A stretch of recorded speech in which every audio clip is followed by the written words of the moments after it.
मी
अनुज प्रधान, तुम्हाला सर्वांना गणेश चतुर्थीच्या खूप खूप खूप खूप शुभेच्छा.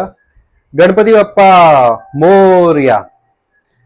तर आज आपण पाहणार आहोत आमच्या निवासस्थानी जे गणपती बाप्पा विराजमान झाले आहेत आणि त्यांच्यासाठी जी आपण आरास केली आहे, तर त्याबद्दल मी आज इकडे बोलणार आहे. तर काहीतरी वेगळं करायचं होतं मला ह्या वर्षी.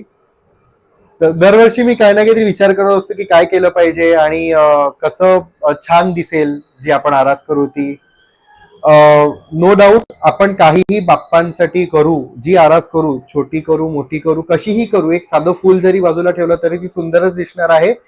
पण मला काहीतरी माझ्या मनापासून काहीतरी वेगळं करायचं होतं आणि मला लहानपणापासून माझी इच्छा असायची की आपल्या घरी गणपती बाप्पा येतील तेव्हा आपण छान असं डेकोरेशन करायचं. माझ्या आईला पण खूप आवड आहे.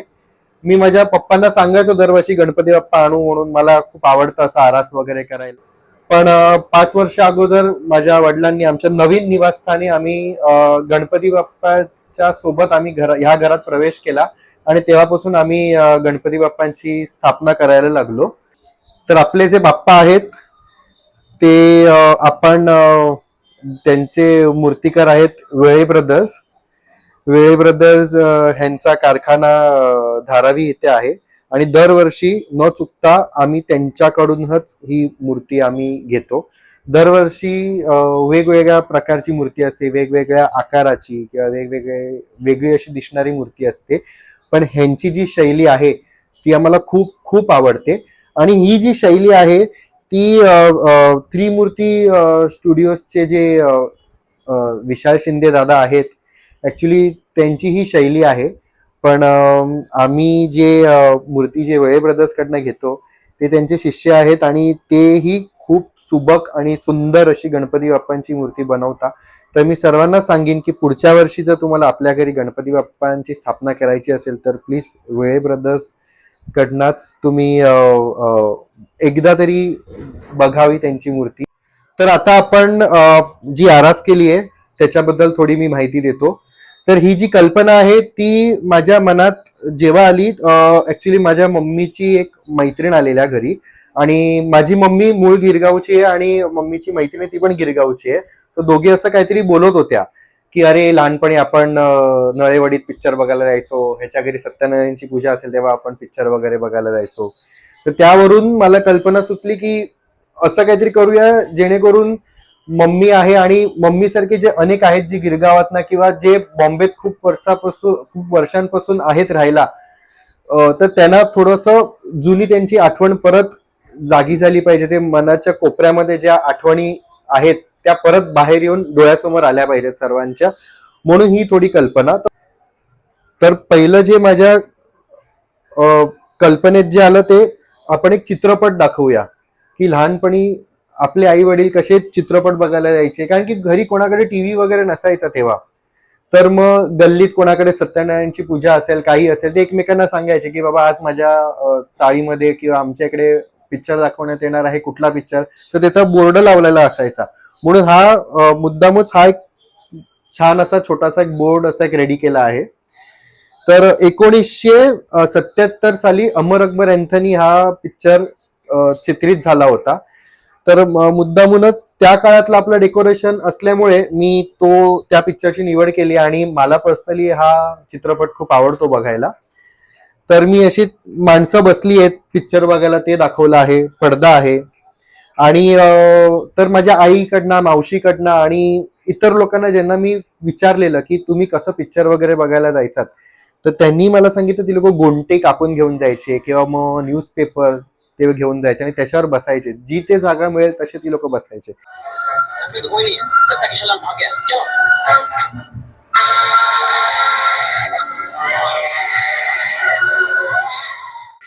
तर ही एक कल्पना होती. त्याच्यानंतर एक मी चाळ दाखवायचा प्रयत्न केला इकडे, जी आपल्या गिरगावातली वगैरे जी अगोदर चाळ होती आणि आता आपल्याकडे सोसायटी आणि बिल्डिंग कल्चर आलंय, पण ऍक्च्युली बॉम्बेमध्ये अगोदर चाळी होत्या ठिकठिकाणी. तर चाळ दाखवली आहे आणि असे कपडे वगैरे सुकत घातलेत रश्यांवर. आणि तुम्ही दरवाज्यावर पण पाहाल तर छोटेसे असे हार लावले आहेत. नंतर प्रत्येकाच्या दरवाज्यावर असं शुभ लाभ लिहिलंय, जेणेकरून ते थोडं रिअलिस्टिक वाटेल. आपल्याकडे मोबाईल फोन्स आहेत, अँड्रॉइड फोन्स आहेत, आपण आयफोन वापरतो. पण तेव्हाच्या काळी 1970, 1980, 1990, म्हणजे इनफॅक्ट माझा जन्म झाला तेव्हा तेव्हा आमच्या आईबाबांकडे किंवा माझ्या आईच्या आई वडिलांकडे किंवा वडिलांच्या आई वडिलांकडे फोन वगैरे काहीच नव्हते.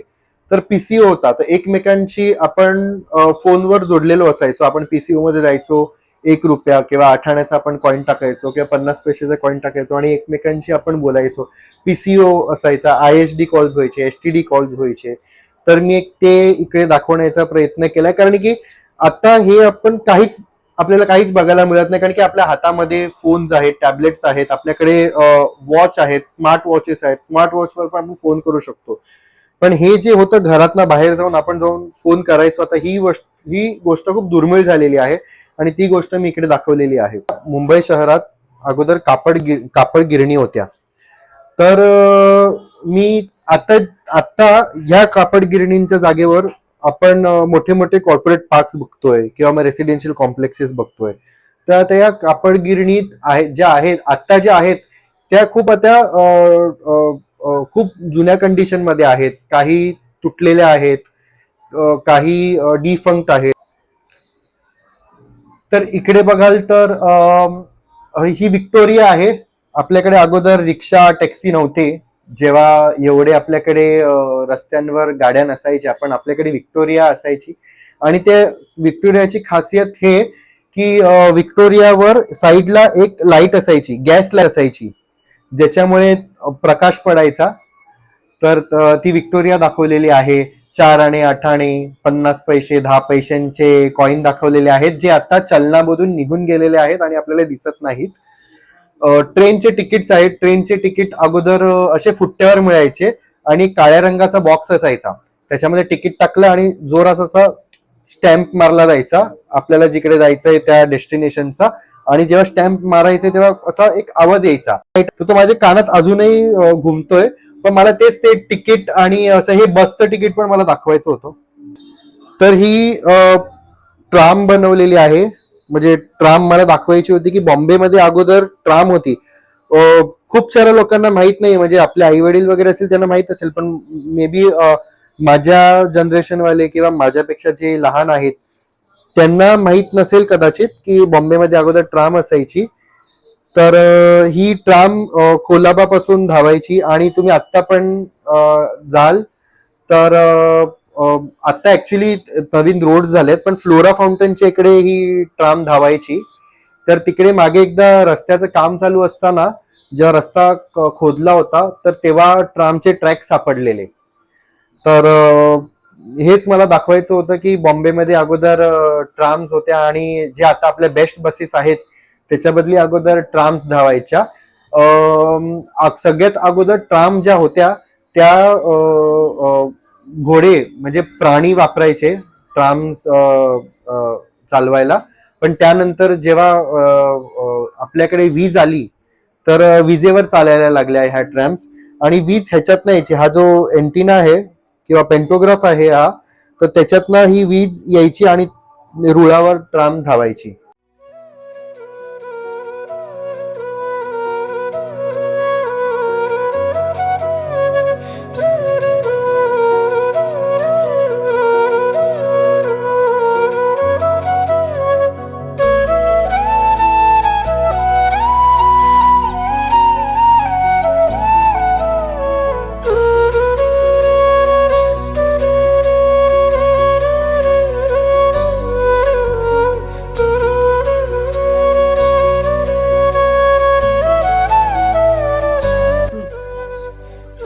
या देखाव्याचं नाव मी म्हणजे माझ्या डोक्यात असं आलं की आपण सोनेरी क्षणांची बॉम्बे असे हे नाव देऊया. सोनेरी क्षण ह्याच्यासाठी कारण की तेव्हा जे दिवस होते आपले आई बाबा सगळे, मी सगळ्यांच्या तोंडून ऐकले की तेव्हाचे दिवस खूप छान होते म्हणून एक गोल्डन डेज म्हणून मग सोनेरी क्षण. आणि मग कुठचे सोनेरी क्षण तर मुंबईतले. पण हे जे देखावा मी ज्या काळातला दाखवला आहे तेव्हा मुंबईला बॉम्बे म्हणायचे, तर मी बॉम्बे हे नाव दिलंय. आता आपण मुंबई म्हणतो पण तेव्हा अगोदर हे बॉम्बे नाव होतं म्हणून मग मी ह्याचं नाव, देखाव्याचं नाव ठेवलंय सोनेरी क्षणांची बॉम्बे. ओके. तर हे करण्याचा उद्देश म्हणजे हेच की मला अगोदरची बॉम्बे दाखवायची होती आणि एक नॉस्टॅल्जिया क्रिएट करायचा होता. जे आपले आई वडील आहेत आणि त्यांचे आई वडील आहेत तर ते जेव्हा येतील तर ऑफकोर्स ते बाप्पाचं दर्शन घेतील, बाप्पांचा आशीर्वाद वगैरे घेतील. पण त्यामागे माझा हिडन हेतू हाच होता की ते जेव्हा येतील तर त्यांना एक असं डोळ्यासमोरून एक असं फ्लॅशबॅक म्हणतो ना आपण, तो एक गेला पाहिजे. म्हणून असं होतं की जे येतील ते बघत राहिले पाहिजेत आणि त्यांचे जे दिवस असतील, त्यांच्या नातेवाईकांसोबत, मित्रांसोबत, घरातल्यांसोबत ते त्यांनी जे दिवस एन्जॉय केले असतील ते परत त्यांनी आठवणी काढल्या पाहिजेत आणि त्या आठवणीत त्यांनी रमत गमत आपल्या बाप्पाचा हा सण साजरा केला पाहिजे. तर हे माझं मेन उद्देश होतं.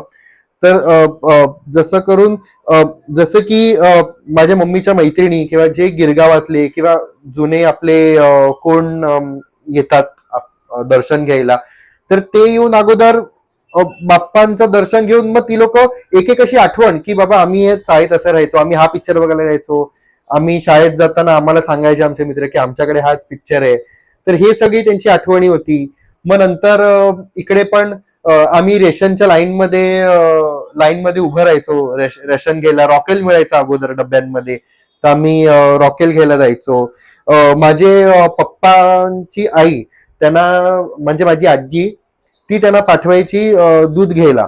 तर अगोदर असं दूध केंद्र होतं. दूध आपली आत्ता जे केव्हेंटसचा जो मिल्कशेक मिळतो तशा बॉटलमध्ये मिळायचं अगोदर दूध. तर 4 बाटल्यांचा मिळून एक क्रेट असायचा, तारीचा असा क्रेट असायचा. तर तो क्रेट घेऊन जायचे घ्यायला पप्पा. मग त्या जुन्या बाटल्या द्यायच्या, मग नवीन बाटल्या घेऊन यायच्या. तर असं होतं, ते दुधासाठी लाईन असायची सकाळची. मग तुम्ही बघाल तर इकडे मी एक टॅक्सी ठेवली आहे. आता टॅक्सी आपण अजूनही बघतो, पण आता ज्या टॅक्सी आहेत त्या वॅगनार, सेंट्रो किंवा इतर कुठल्या नवीन गाड्यांची आहे. पण तुम्ही खास करून ह्याच्यामध्ये बघाल तर ही प्रीमियर पद्मिनीची टॅक्सी आहे जी आता बंद झाली आहे. आपण कुठेच बॉम्बेमध्ये ही टॅक्सी बघत नाही. तर ही माझी मम्मी आहे, ही मूळ गिरगावची आहे. तर मम्मी, तुला हे कसं वाटलं हा आपला देखावा? एकदम सुंदर, फार सुंदर केलेला आहे आणि त्यांनी माझ्या ह्या डोळ्यातून निघाला. मी मूळ गिरगावची आहे आणि मी हे सगळं अनुभवलेलं आहे. आणि माझ्या मुलांनी, मी जसं सांगितलं, माझ्या बहिणींनी सांगितलं त्याप्रमाणे त्यांनी हे सगळं देखावा उभा केलेला. तर तुम्हा लोकांना कसं वाटलं हा माझ्या मुलांनी देखावा बनवलेला? प्लीज ते कमेंट बॉक्समध्ये तुम्ही लिहू शकता आणि कोणालाही काही विचारायचं असेल या देखाव्याबद्दल तर नक्कीच कमेंट बॉक्समध्ये मेसेज करा खाली. तर असा होता माझा सोनेरी क्षणांची बॉम्बे गणपती बाप्पांचा देखावा. अशी मी ही सुंदर आरास केली होती. तर तुम्हाला हे माझं डेकोरेशन आरास ही आवडली असेल तर कृपया प्लीज लाईक आणि शेअर करा. आणि तुम्हाला ह्याबद्दल काहीही डाऊट्स असतील तर प्लीज खाली कमेंट बॉक्समध्ये तुम्ही आपले कमेंट्स विचारू शकता. आणि ह्यासोबतच आपण आपला व्हिडिओ आज इथेच संपवत आहेत. तर सर्वांनी बोला गणपती बाप्पा मोरया.